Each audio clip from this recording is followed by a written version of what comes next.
Hello बच्चों, let's read the question. The question says a 470 turn solenoid have length 25 centimeter and a diameter of 10 centimeter carries a current of 0.29 ampere. Calculate the magnitude of the magnetic field B inside the solenoid.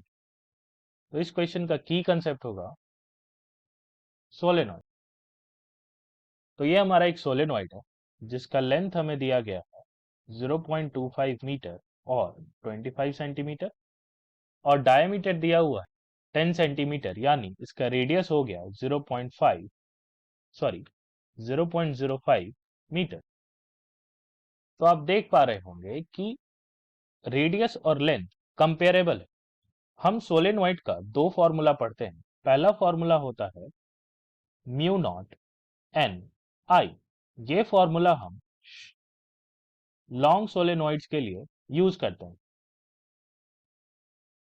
जिसमें diameter बहुत छोटा होता है when compare to the length of the solenoid.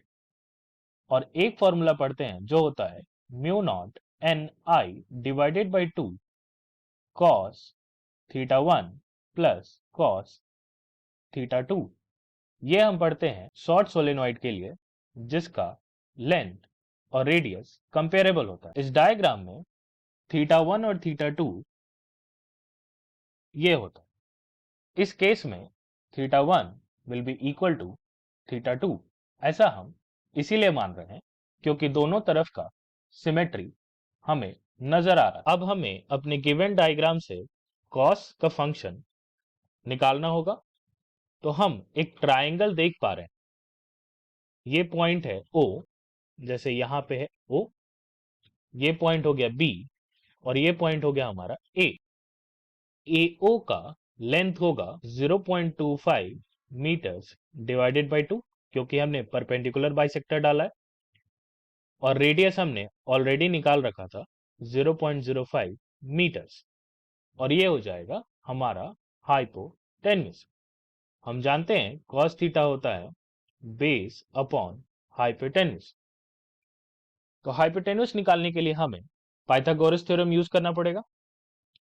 तो h will be equal to root under R square plus L divided by 2 whole square. इस R square को हम d divided by 2 भी लिख सकते हैं। तो this will be d divided by 2 whole square plus l divided by 2 whole square. तो क्योंकि दोनों तरफ 2 होल स्क्वायर में है तो ये रूट से बाहर आ जाएगा। h will be equal to 1 divided by 2। Diameter हमें 10 सेंटीमीटर दिया था तो ये हो जाएगा 100 और लेंथ हमें 25 सेंटीमीटर दिया हुआ था तो ये हो जाएगा 625। तो हाइपोटेन्यूस हो जाएगा हमारा 725 रूट अंडर डिवाइडेड बाय 2। इसका वैल्यू अप्रोक्सीमेटली होगा 13.4 सेंटीमीटर। हमने हाइपोटेन्यूस का वैल्यू निकाल लिया। अब हम इससे cos थीटा 1 या cos थीटा 2 का वैल्यू निकालेंगे। वो हो जाएगा बेस यानी कि 0.25 metres divided by 2 multiplied by 0.134 metres. इसका वैल्यू अप्रोक्सीमेटली आएगा 0.93 मीटर्स, सॉरी 0.93। अब हम इसे इस फॉर्मूला में पुट करेंगे। हमने फॉर्मूला लिखा था magnetic field is equal to mu naught N I divided by 2 cos theta 1 plus cos theta 2। हमने सिमेट्री के द्वारा ये साबित किया था कि theta 1 is equal to theta 2, so cos theta 1 will be equal to cos theta 2।